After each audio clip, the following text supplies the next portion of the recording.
बिहार की सियासत में इस वक्त और सबसे बड़ी कानूनी और राजनीतिक खबर सामने आ रही है। दरअसल बिहार में मतदाता सूची की विशेष गहन पुनरीक्षण यानी एसआईआर को लेकर पिछले काफी समय से चल रही लंबी कानूनी लड़ाई पर आज देश की सबसे बड़ी अदालत ने अपना अंतिम और सुप्रीम फैसला सुना दिया है।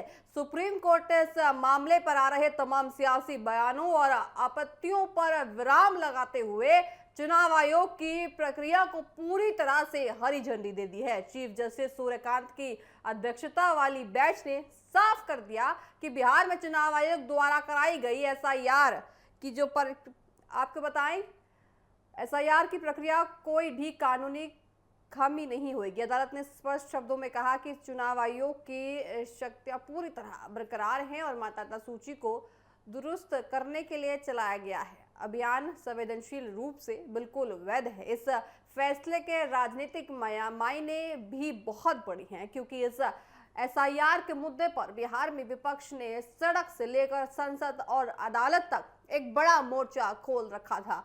आपको बता दें कि इस मामले की गंभीरता को देखते हुए सुप्रीम कोर्ट ने लंबी बहस के बाद बीती 29 जनवरी को अपना फैसला सुरक्षित रख लिया था, जिससे आज यानी बुधवार को सार्वजनिक किया गया है। अदालत ने याचिकाओं को खारिज करते हुए कहा कि चुनाव आयोग का यह बुनियादी अधिकार और कर्तव्य है कि वह एक पारदर्शी और शुद्ध वोटर लिस्ट तैयार करे। सुप्रीम कोर्ट ने माना कि बिहार में जारी की गई अधिसूचना के जिस प्रक्रिया का पालन किया गया है वह देश के जनप्रतिनिधित्व अधिनियम 1950 और संविधान के अनुच्छेद 326 के दायरे में है। इस फैसले के बाद चुनाव आयोग के काम करने के तरीके पर उठाए जा रहे सभी राजनीतिक सवालों पर पूरी तरह से पूर्ण विराम लग गया है।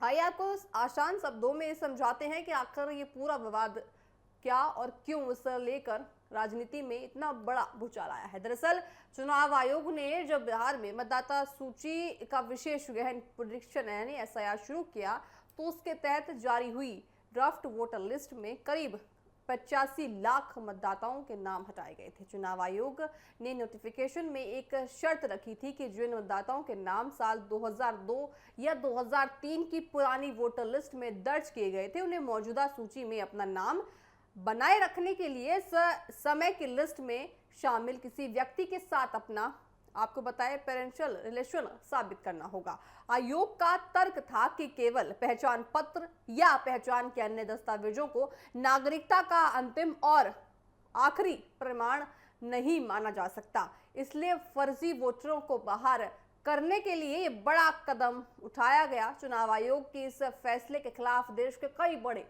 सामाजिक संगठनों और विपक्षी नेताओं ने सुप्रीम कोर्ट का दरवाजा भी खटखटाया था। याचिकाकर्ताओं में एसोसिएशन फॉर डेमोक्रेटिक रिफॉर्म्स यानी एडीआर और पीयूसीएल जैसे नामचीन संगठनों के साथ साथ विपक्ष के कई बड़े चेहरे भी शामिल थे।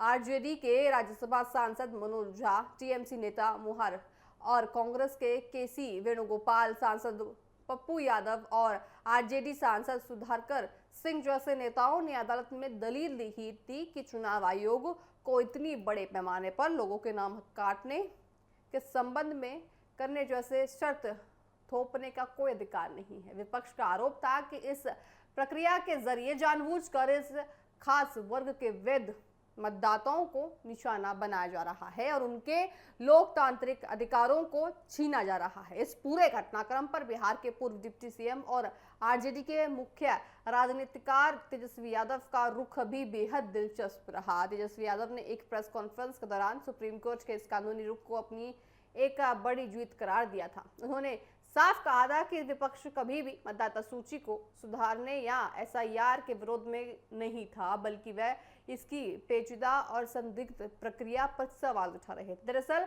सुप्रीम कोर्ट ने अगस्त 2025 में इस मामले पर एक अतिरिक्त आदेश जारी किया था, जिसमें पारदर्शिता लाने के लिए कुछ बेहद कड़े निर्देश दिए गए थे। कोर्ट ने साफ कहा था कि वोट लिस्ट से किसी का भी नाम हटाने से पहले विभाग को उसका स्पष्ट और ठोस कारण बताना होगा।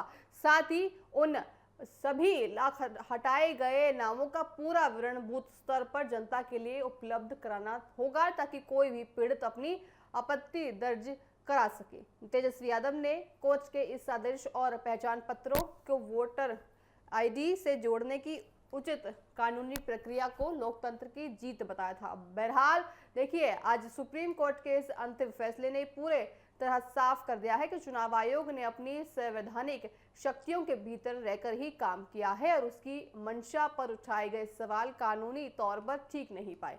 इस ऐतिहासिक फैसले के बाद अब बिहार में आने वाले चुनावों देखिए पारदर्शिता और मतदाता सूची तैयार होने का रास्ता पूरी तरह साफ हो गया। राजनीतिक गलियारों में अब इस बात की चर्चा तेज है कि इस फैसले के बाद विपक्ष इस मुद्दे को किस तरह से उठाता है और साथ ही देखने वाली बात होगी जिस तरह से सुप्रीम कोर्ट का ये फैसला आया है, आखिर इस फैसले के पक्ष में कौन पक्ष में आता है और कौन विपक्ष में आता है, ये भी देखने वाली बात होगी। साथ ही साथ आपको बताएं कि जो फैसला था ये सुरक्षित कर लिया गया था। आज इसका जो है सार्वजनिक तौर पे सभी को बताया गया है। फैसला सुप्रीम कोर्ट की तरफ से सूर्यकांता की पीठ ने ये सारे जो फैसले हैं उसको बताया है। मतदाता सूची पुनरीक्षण में कोई भी देखिए आपको बताएं कि सुप्रीम कोर्ट का फैसला अब साफ तौर से साफ हो गया है। साथ ही आपको बताया सुप्रीम कोर्ट ने अगस्त 2025 में इस मामले पर एक अंतरिम आदेश जारी किया था जिसमें पारदर्शिता लाने के लिए कुछ बेहद कड़े निर्देश भी दिए गए थे। कोर्ट ने साफ कहा था कि वोटर लिस्ट से किसी का भी नाम हटाने से पहले विभाग को उसका स्पष्ट और ठोस कारण बताना होगा।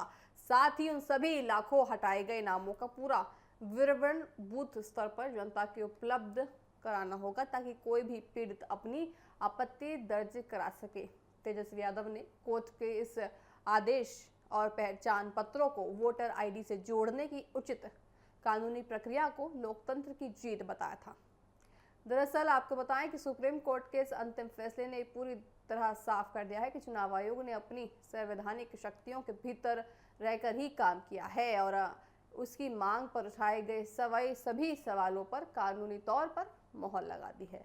आपको बताएं कि अब आने वाले समय में किस तरह से बिहार का रुख होता है या फिर जिस तरह से अब सुप्रीम कोर्ट का ये फैसला आया है, देखने वाली बात होगी कि विपक्ष हो चाहे सरकार हो किस तरह से इस फैसले को लेती है। मतदाता सूची पुनरीक्षण में कोई भी खामी नहीं होगी, ये सुप्रीम कोर्ट की तरफ से कहा गया है। साथ ही एसआईआर प्रक्रिया संवैधानिक आयोग की शक्तियां बरकरार रहेंगी, ये भी सुप्रीम कोर्ट की तरफ से आदेश जो है आज आ गया है। साथ ही आपको बताएं कि सुप्रीम कोर्ट का बड़ा फैसला आया है, एसआईआर प्रक्रिया पूरी तरह वैध है। और साथ ही आपको बताएं कि बिहार एसआईआर सुप्रीम कोर्ट का बड़ा फैसला अब आ गया है। साथ ही साथ वोटर लिस्ट पुनरीक्षण प्रक्रिया पूरी तरह वैध सुप्रीम कोर्ट की तरफ से बताई गई है। साथ ही एसआईआर प्रक्रिया संवैधानिक आयोग की शक्तियां बिल्कुल अभी भी बरकरार पूरी तरह से रहने वाली हैं। साथ ही आपको बताएं कि बिहार वोटर लिस्ट विवाद पर सुप्रीम कोर्ट का बड़ा फैसला साफ हुआ है। सुप्रीम कोर्ट का बड़ा फैसला अब आ गया है। एसआईआर प्रक्रिया पूरी तरह वैध सुप्रीम कोर्ट की तरफ से बताई गई है। साथ ही बिहार पर चुनाव आयोग की